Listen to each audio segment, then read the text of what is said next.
welcome to this episode of the Minnesota Lefthanders podcast. It was a marathon week at the Players. I'm also going to talk about, of course, the Lefty Open, the weather turning a little bit around here in Minnesota. I've got a trip to Iowa planned there 2 weeks ahead of us, so it's nice to get out there and get the swing moving a little bit before the season starts here in Minnesota. I'm off to Des Moines this weekend. I have tee times at both Waveland and likely Beaver Creek, which is kind of just outside of Des Moines, but in the Des Moines metro area, I suppose. So that's on the docket for today's episode. Lots to talk about with the Players. We've been treated 2 weeks in a row, first at Bay Hill and now with the Players, with reminded that golf is hard. And that what we see on TV isn't always, they struggle too. They have their own troubles. We get to see shots on 17 that are cold shanks.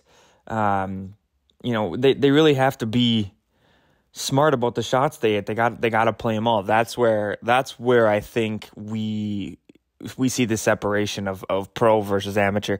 These guys have all the shots. I mean, there were a couple tweets from, the Kyle Porters, the Brendan Poraths, who posted pictures of the shot tracer from Justin Thomas, and then, even just off the tee on 17 in the different flight paths and the ones that landed on the green, the ones that went in the water. But those who had success, and again, like I'm thinking particularly of this Justin Thomas one, we'll talk about what that looks like. I mean, what it means to play well, what it means to see if you can win a golf tournament as a pro, as opposed to, us just trying to manage and do the best we can.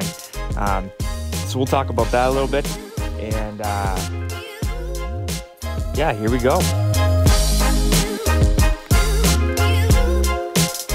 One of the more interesting stories this week was Anirban Lahiri, who said, I believe it was at the beginning of the week, something to the effect of, look, you're only 1 week away from being a PGA Tour champion out here. You're only 1 week away from, a bunch of exemptions. You're only 1 week away from winning the Masters, or at least playing in the Masters. He didn't say winning the Masters, but playing in the Masters. And he was kind of feeling confident coming into Players Week, and he took second alone. His numbers did not lend themselves to that, but he did it. He just had a feeling. This was a press conference that he gave at the end of the tournament this week. So this is from 2 weeks ago, February 25th, screenshot, Honda Classic Week. Strokes gained off the tee 29th, around the green 4th, putting 15th, 144th approach the green. My only goal coming in was to change that, and I did. So I look at it as a successful week. What do you think the emotions will be like 24 hours from now, when you had a chance to process? For me, I'm just relieved, I've gone through 2 years of playing horrible. And so we threw out a couple of numbers, a bunch of strokes gained numbers, and kind of what his goals were. Well, I looked up tournament only, so just the Players Championship here. What were his numbers? What were his strokes gained numbers? Strokes gained off the tee, he was 14th. Strokes gained around the green, he was T40. That's the only one where he sort of stepped back. Strokes gained putting, 10th. I think he was 15th in that screenshot that he talked about in that press conference. And strokes gain approached to the green on the season, he's 144th. This week alone, he was 13th. Those are the kind of changes, those are the kind of numbers that, showed that he had some confidence that he could do this week. And it's cool when that happens. I like seeing guys who take that leap, make that jump. It's a name that I know, but I don't, know it very well. It's not a name that shows up on leaderboards too often, but to see him do that on a very big stage was pretty cool. And my sort of ongoing soapbox maybe here is proven again by this week's winner, Cam Smith. He's got 2 wins since the start of the season in January. I know he got the whole wraparound. It goes back to like October or September or something. But, going back to January, Cam Smith has 2 wins. Hideki has been playing well. Anirban Lahiri.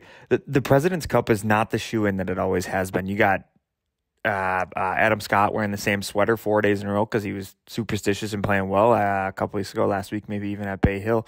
I don't know. It's just not going to be the drubbing that it sometimes is. And I don't think that the Euro team in the Ryder Cup is just going to be pushed around like they were either. I mean, we have a great core of guys here in the United States: Morikawa, Justin Thomas, Jordan Spieth, Brooks Koepka. I mean, they're good players, and likely, hopefully, we'll still win. We'll be able to pull it together and play well. Scotty Scheffler has definitely come into his own this year with 2 wins. But I'm just saying that I don't think the President's Cup and in the Ryder Cup, but more so this year with the President's Cup, it's going to be quite the drubbing that it has been in the past. So keep an eye out for that. We'll throw one of these out. You heard it here first.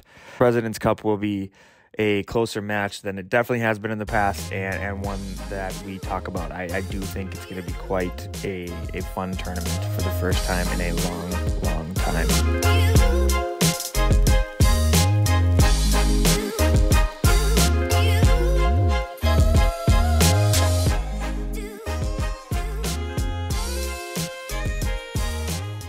I would also be remiss not to mention, since it is Wednesday when I am recording this, that LIV Golf Investments released their plans and their schedule for this upcoming summer. Honestly, I'm surprised it's even happening.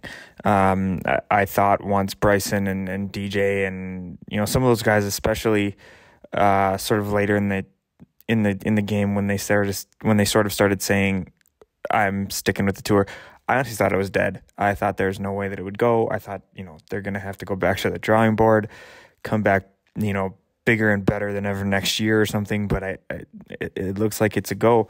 Here are a few of these specifics. The total purse is $255 million over 8 events, 48 players. It'll be 12 4-man teams. $30 million given to the top individual players. That's a lot of money. I know that's a lot of money without even having to do the math, because Solly at No Laying Up did that for us in a tweet sent here on the what day is it here? Here on the 16th, he tweeted out the schedule and then said, now that they're officially putting up about 70% of a total year's worth of PGA Tour money in 8 events. So $255 million, 70% of the PGA Tour's total purse, but only in 8 events. How many guys is that going to entice? It could potentially be a lot, right? The schedule goes kind of from in June, July, nothing in August, couple in September, and then 3 in October. London, Portland, New Jersey, Boston, Chicago, Bangkok, Jeddah, which is an area that I don't even know. I have to look that up. And then the team championship.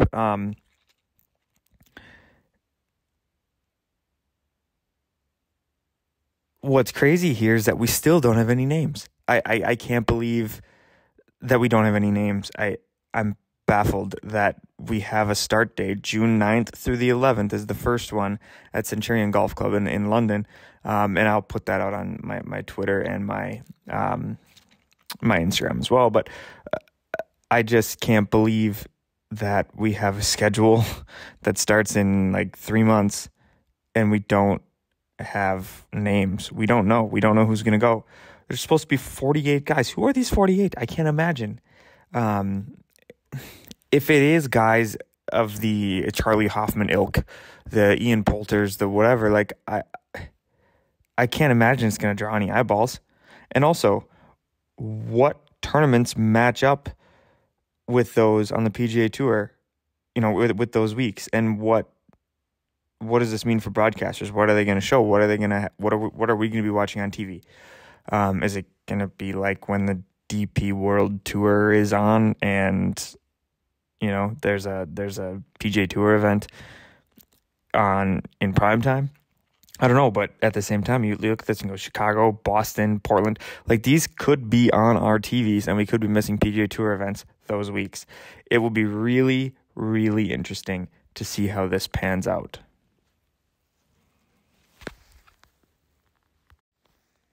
So I'm taking a look here also at the opposite schedule with the no laying or. So I'm taking a look here at the schedule of the LIV Golf Investments Tour. I don't know what to call it. The Saudi tour that was released here recently. Their 8-week schedule and what's going to be going on the PGA Tour while they're playing their tour. July 9th through the 11th is the first event over in London. We've got the RBC Canadian Open.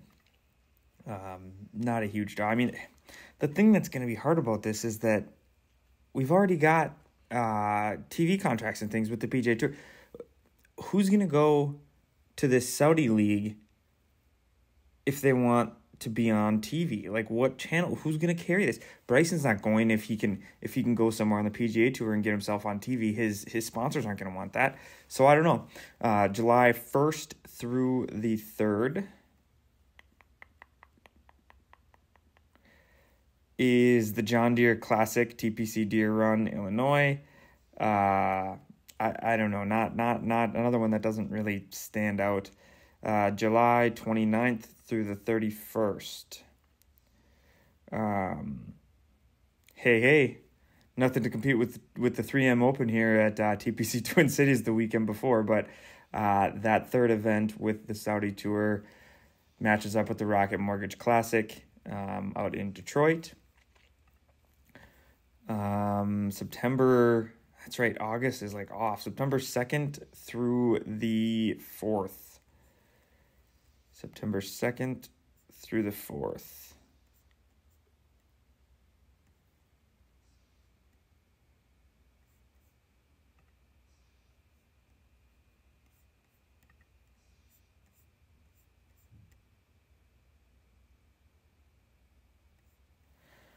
Well, would you look at that? Our tour championship is ours. I say ours because like I'm part of the PGA Tour, but it's not the Saudi Tour. The PGA Tour's tour championship is August 25th to the 28th. So anything in September and October doesn't really match up. You might run against, and I'm just going off of 2021 now, because kind of in that wraparound, I don't know what the dates will actually be, but I mean, you might be up against like the Fortinet, Shriners, the CJ Cup, Zozo, like those tournaments that don't get huge draws. Maybe they're trying to miss that. They're putting themselves up against the NFL schedule. So that's kind of their prerogative. They got to try to be golf on TV where there is no golf on TV, and that actually might garner some more TV time. I don't know. We'll have to see what that looks like, because come August 25th through the 28th, golf kind of leaves our TV screens as we all switch over to football. So maybe they're trying to get a little bit of run on the Golf Channel or something like that. So we'll have to see how that goes, and what's going to happen to guys, like I said, who go over there. Are they going to get the TV time that they want to get? Are they not? And what's going to end up happening with, I guess for lack of a better word, it's a word we hear a lot right now, is sanctions. What's going to happen with suspensions or fines or whatever else from the PGA Tour? What are they going to say about these guys who go over there? Are they going to let them back? What's the Masters and any of the other majors going to say? Is it going to matter to them? I don't know. But each of the four majors is run by its own organization, and none of them, no one organization runs two majors. Each one has its own, and so they're not affiliated with the PGA Tour. Jay Monahan can do whatever he wants, I suppose. I don't know, but he's an individual. Each of these players are individual contractors, so I don't know what that's going to look like, but I don't know why the Masters or any other majors would, ban a player for going to the Saudi Tour, other than maybe their own ethical beliefs or whatever the case might be. We've been down that road. We know what that's about. But there's nothing that says you're playing for a rival tour, so we don't want you. I don't even know if that's possible with the PGA Tour, but I know that each of the majors is sort of run by its own entity, so they would have no real reason not to invite someone who might go to the Saudi tour. And also, I gotta believe that World Golf Ranking points would apply just the same if it's a legitimate tour, isn't it? Kind of under the umbrella of the Asian Tour, which obviously counts toward OWGR. So it's not as though a player's missing out on those points either. I don't know. If the money's enough of a draw, somebody might go. Like I said, 70% of the tour's total purses is offered up here in 8 weeks. So it might be worth going. I don't know. It's going to be an interesting couple of weeks to see who ends up over there, if it's anyone worth, any big names, any names that are going to surprise us. Or if you end up with guys who just want to make some money. There, the Jason Kokrak's who said, I'm 44. I want to make some money here and retire. Or maybe he was retired by 44. Anyway, kind of having a decent career but wants to retire is looking at spending some time with family. So make a bunch of money, call it quits. Who knows? Maybe you get those guys. But again, is that going to draw eyeballs? Who can say? We'll find out here soon enough, I'm sure.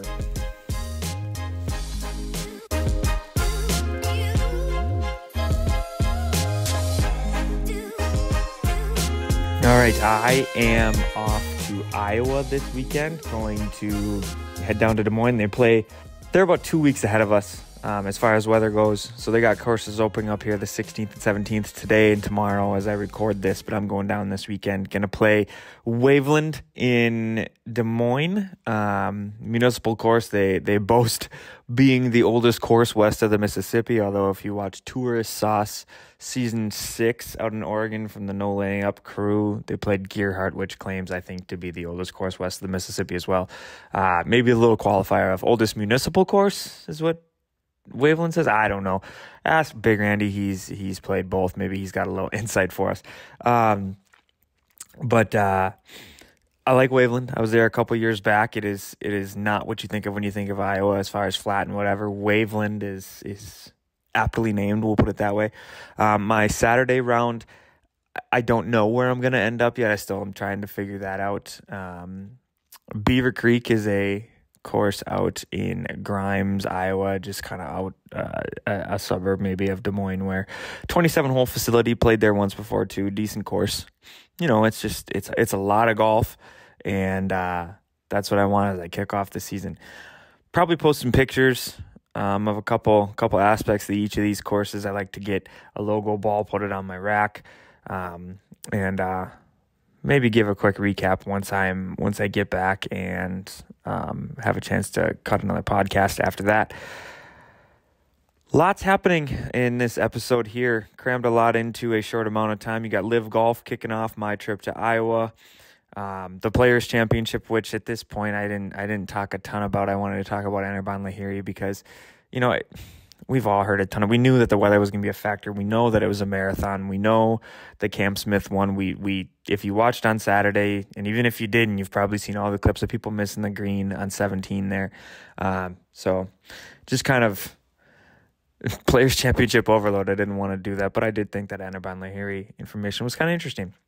So, lastly, I think I'll finish up here with the Lefty Open. If you get on the email list, you'll start to see emails bi-weekly here starting on April 1st. That'll be my next one.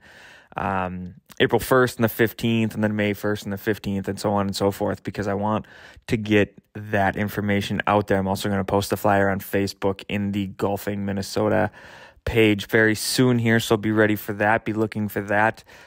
Get this on your calendar. I want to make this a fun, cool event that is something. It's just unique, It's something that we can kind of turn into an every year, thing that we do that is special for lefties. We got a great core of guys. Seriously, they're awesome. So I've got a pretty strong email list already.